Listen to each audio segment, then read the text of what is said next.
I do not want kids. I don't think that makes me a bad person. I don't think that makes me a selfish person. For all you Christians out there, you're probably aware that the command of God is to be fruitful and multiply.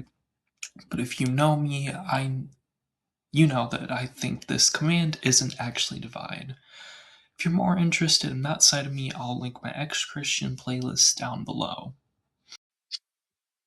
If you were to ask me 10 to 12 years ago, while I was still a young kid, to picture my life in 20 or so years, I'd have a hard time thinking about my future family.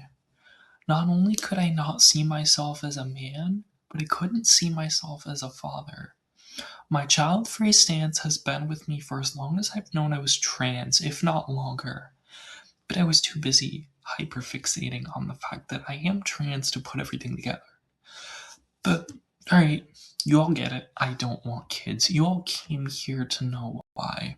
I had a hard time with this upcoming segment because there are many different ways I could go about explaining why I don't want kids. Unlike Alyson Stoner, I don't have any diary entries explaining this.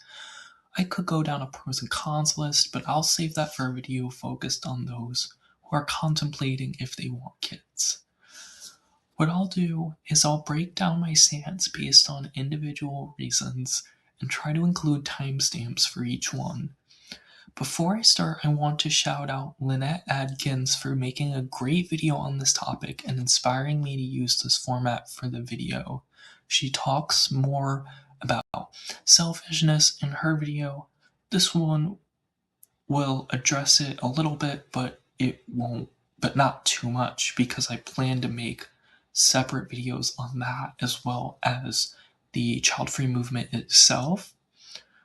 But anyway, please go watch her video whenever you get the chance. It is amazing. First off, I don't picture myself as a parent. Let's start with the one I hinted at. Whether you see me as a man or a woman, that doesn't change whether I'll be a parent. Remember my mom asking one time a little bit after I came out to her if I wanted kids. I said I can't imagine being a mother. Self-perception of whether or not you can do something has psychologically been proven to have a massive impact on a person's actual ability to do the task. In my last semester at college, I took a cognitive psychology seminar. Though my thoughts on it are mixed, I can say I learned a good amount about the topic, specifically when it comes to researching young adults. For some reason, that was what the class focused on. We had many research articles we read and discussed, and I will be discussing some later on. If I'm not mistaken, one of them was about perception. If not, it had to be someone's presentation topic, but the point is, the class incorporated research about how perception affects ability and motivation. So let me ask, if I don't see myself as a parent, why should I be one? What's going to motivate me to be a good one? I'm not saying I'll never be a parent and that I won't try if I ever become one. I believe that now, but that could change. I personally don't want it to, and I'll explain why as we go down the list. Second is lack of sleep as a parent. This isn't the strongest argument here, but it's important nonetheless. Also, in the cognitive psychology class, we talked about the importance of sleep on brain function. I won't go into the specifics because I'm not qualified, though. So parents get woken up by their young kid crying, have to change them, then go back to sleep. Except sometimes they can't. For those who are parents, how many times has that happened? Ask some parents how often this happened to them.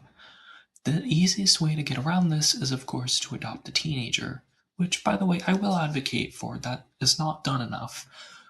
But that may sound like a contradiction to the topic at hand, but I'll explain that in a future video. The point is, you are losing multiple hours of sleep each night.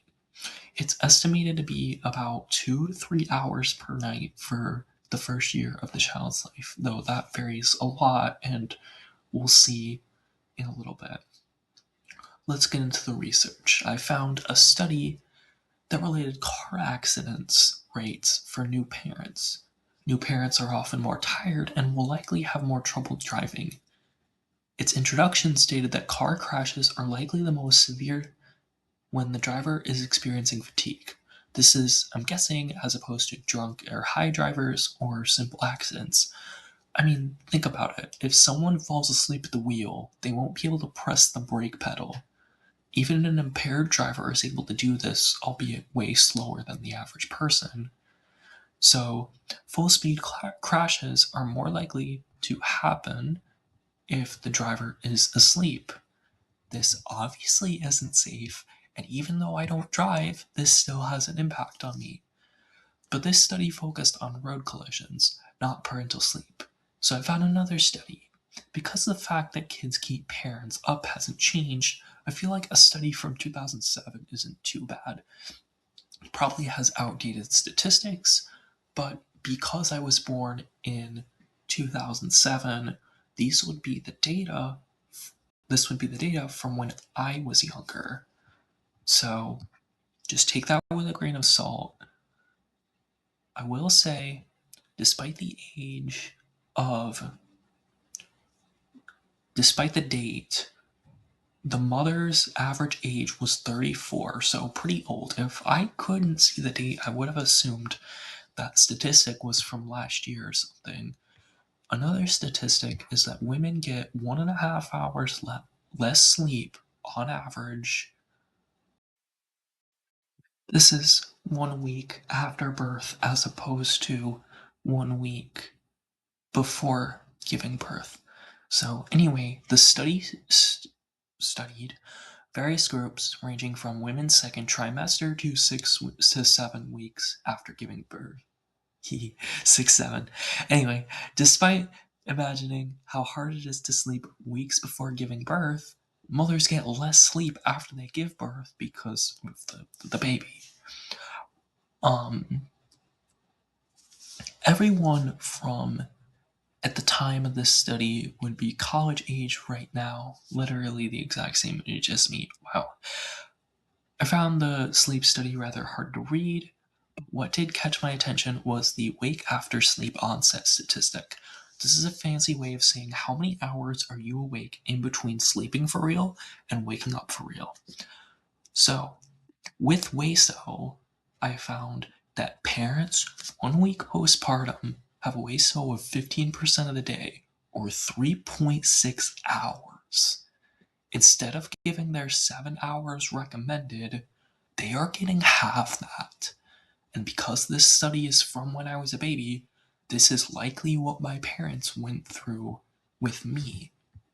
The data is, again, going to be different right now. But this doesn't change the fact that this happened. Third is the lack of autonomy. Parents have to give up a lot of their own decision making because they're too busy making decisions for their kids. Kids are always going to be begging for this and that. I know because I definitely did it.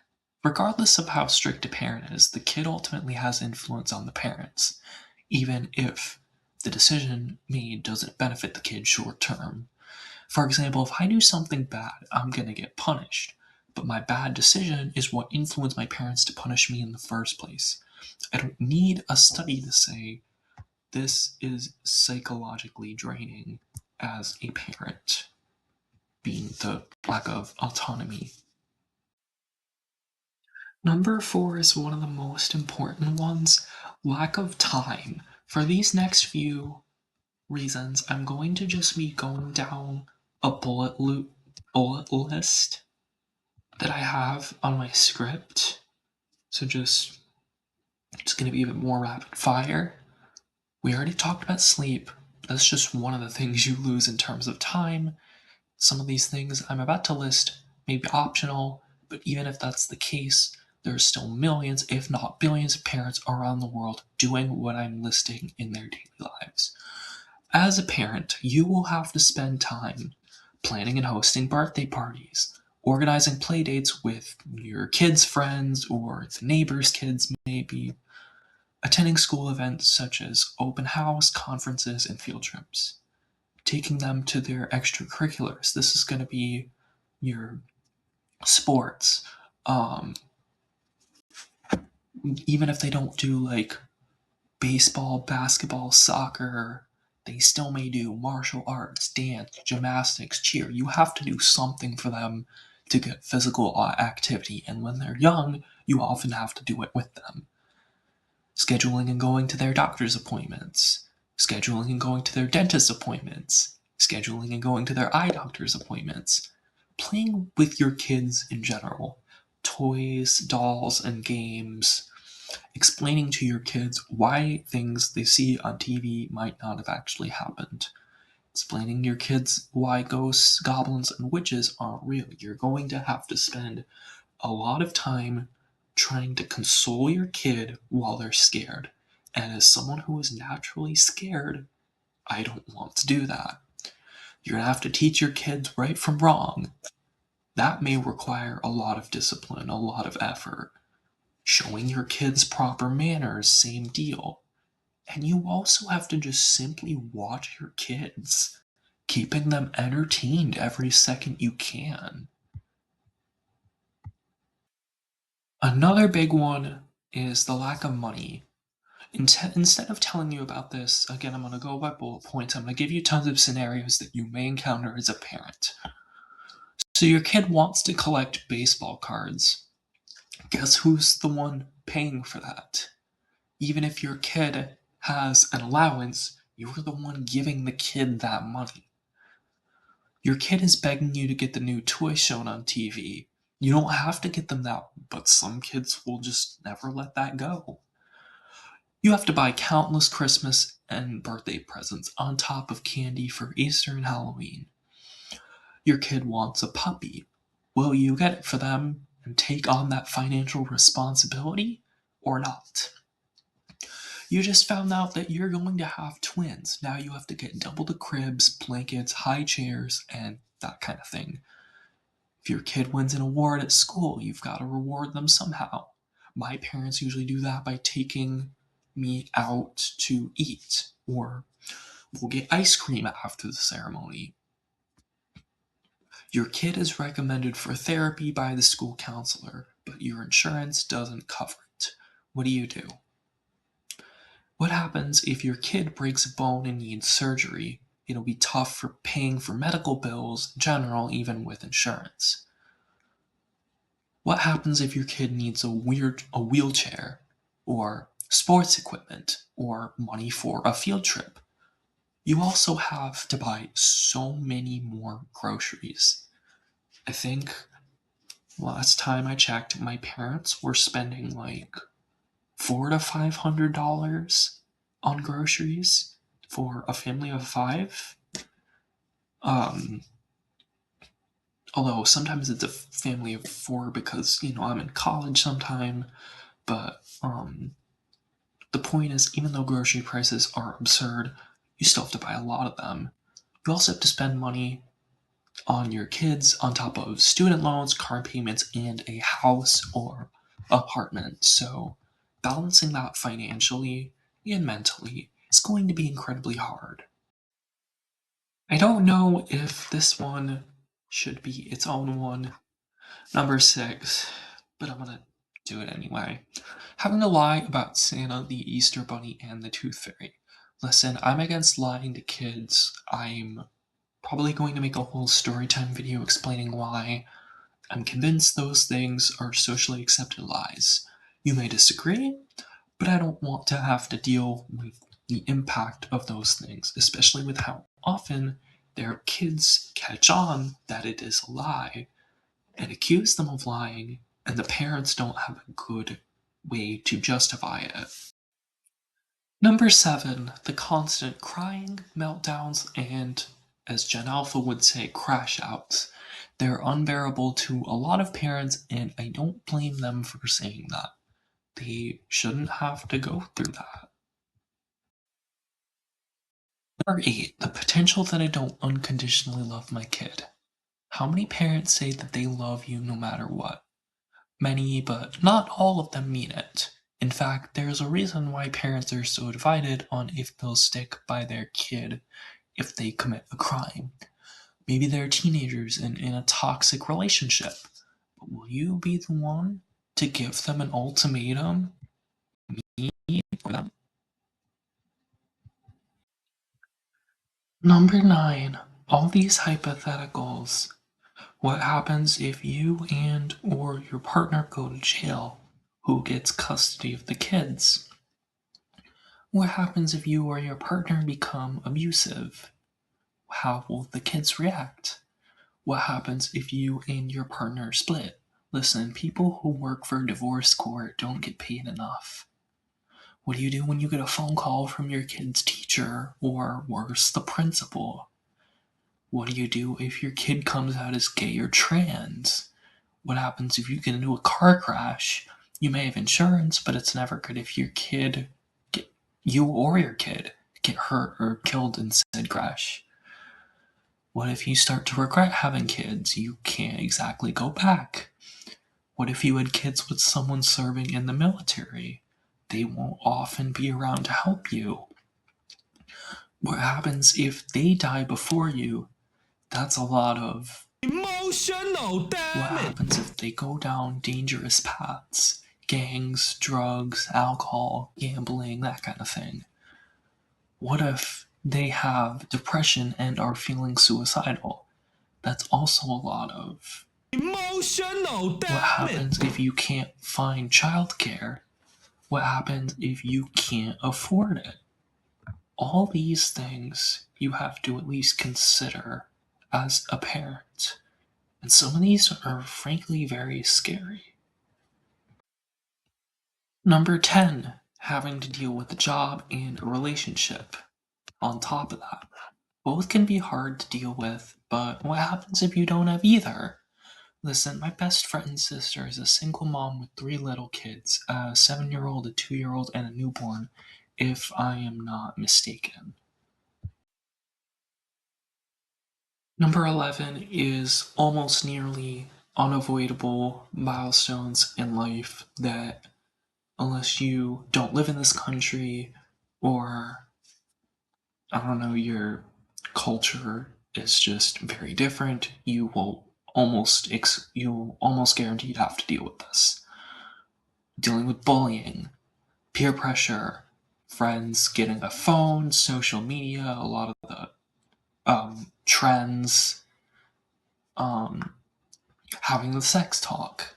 If you have a daughter or more, her first period, teaching them how to drive, especially as someone who doesn't drive, sitting through a long graduation ceremony when they graduate school, paying for their college to whatever degree you choose.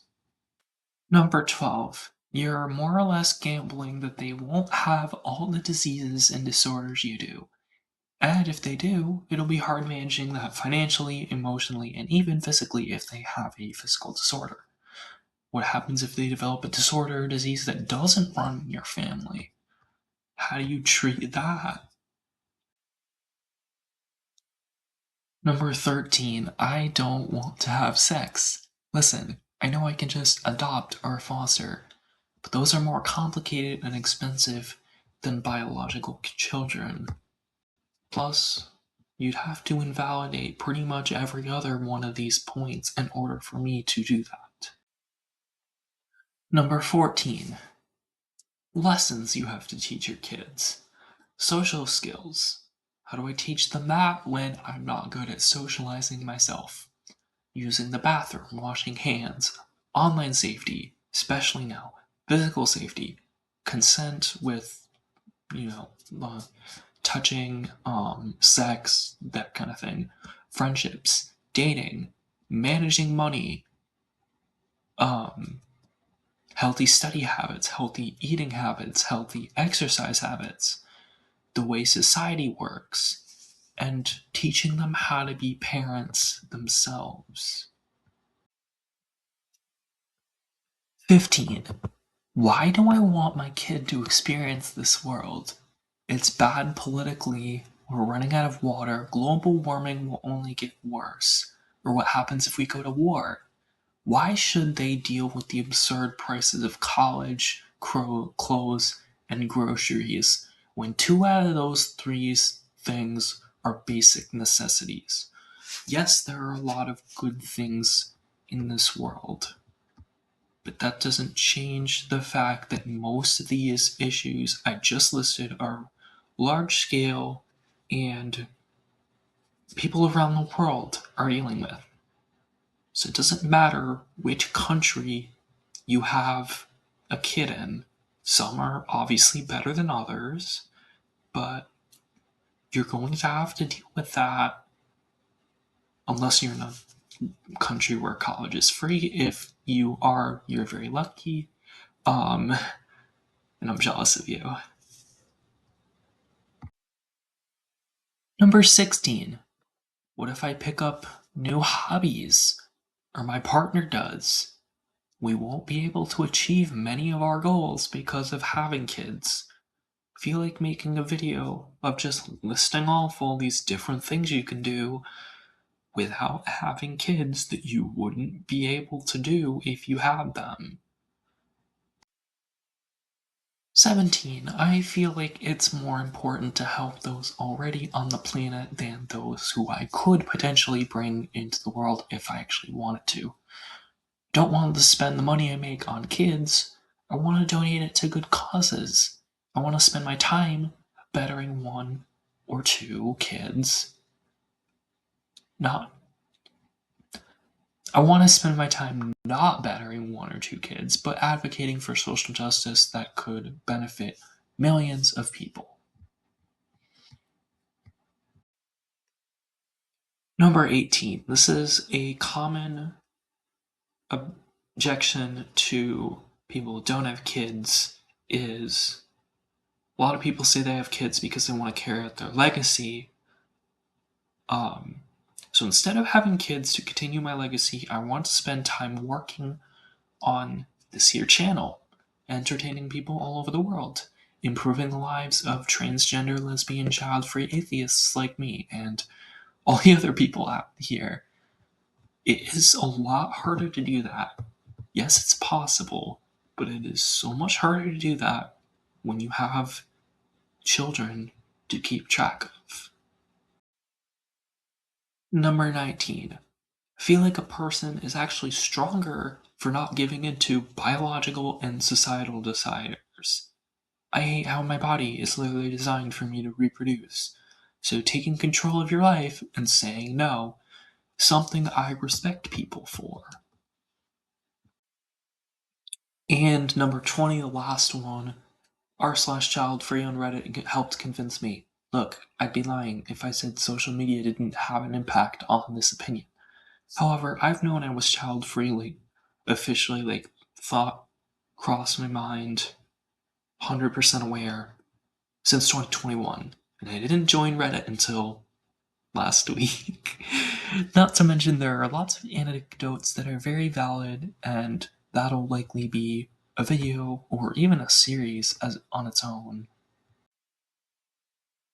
Before I end this, I just want to say that you probably noticed that it's been 3 months since my last video. Um, Not only was I focusing on college, but my mental state was not in the best place. My recording anxiety was at its highest. I don't know if I have talked about it really here. Um, Basically, whenever my family, this is when I'm at home, or my roommate when I'm in college, are in the a place with me, a place near me, then I am terrified to record and have them over here. It has to do with mostly my reaction to um, the way I was taught about um, safety and that kind of thing. My parents luckily don't do this anymore because they were really nice about this, and they were they realized the harm that it might have did, but they used to listen to my phone conversations and listen to me while I recorded things. Sometimes, I had to record videos for school. They would listen to those as well. Sometimes it's not on purpose. Another reason why I don't record while they're doing their thing is because they don't need to overhear this. If they want to, they can watch this on their own time. And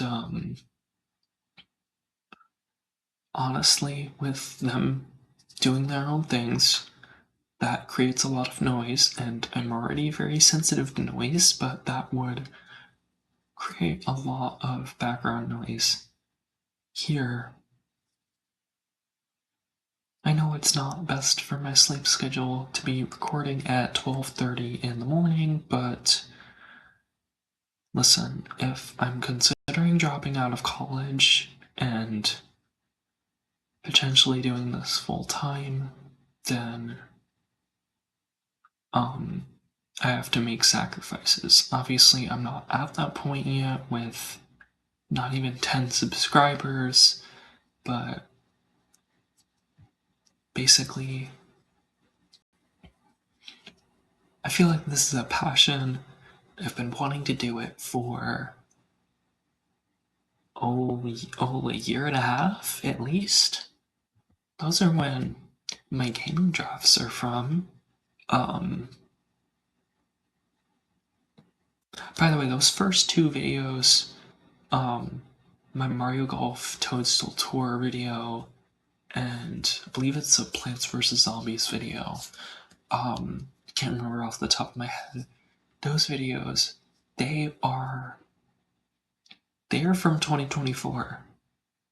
They are from like April, May 2024. They're not from July 2025 whenever I made them public, because they were originally unlisted. And I still have a lot of those videos that are unlisted. I will just be transparent and admit that. And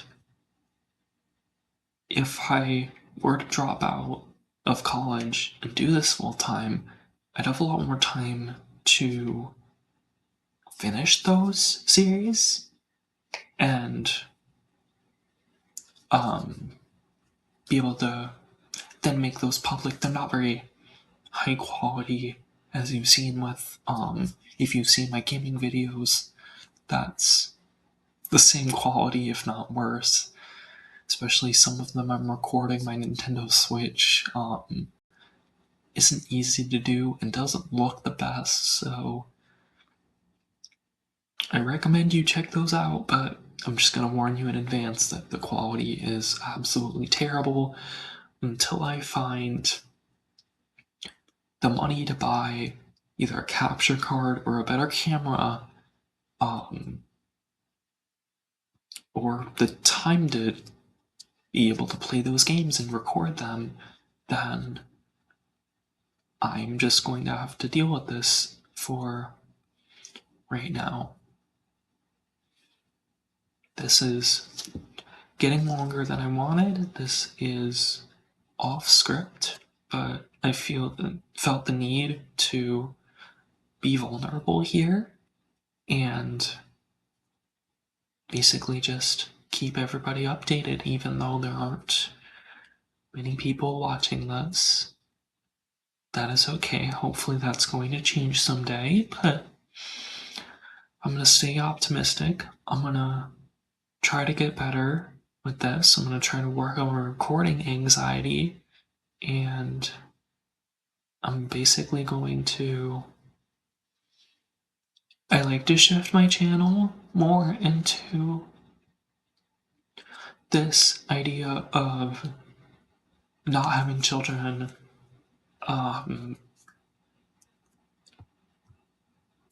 different reasons why, different objections to it, what other people think, the philosophy behind it, because I like philosophy a lot. If I didn't have to deal with college gen eds, I'd be able to focus more on that, but that's also for another video.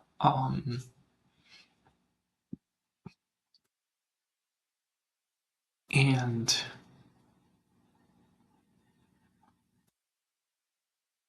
I guess one of my next videos in the future will likely be one where I guess publicly weigh the pros and cons of dropping out of college, updating everybody on how my parents react if I tell them I want to do this full time, that kind of thing. But anyway, I did not expect to go off script and just have this little mini conversation with probably nobody at the moment, but hopefully somebody someday. Um, Again, for like 7 minutes, and with someone like me, that means a lot. So, thank you if you are still watching this. Thank you for watching. Thank you for watching the the rest of the video, what I said in the title I would be doing. So consider this some sort of life update, some added bonus content, and because I don't have a Patreon at the moment, and just some just some extra stuff. So thank you.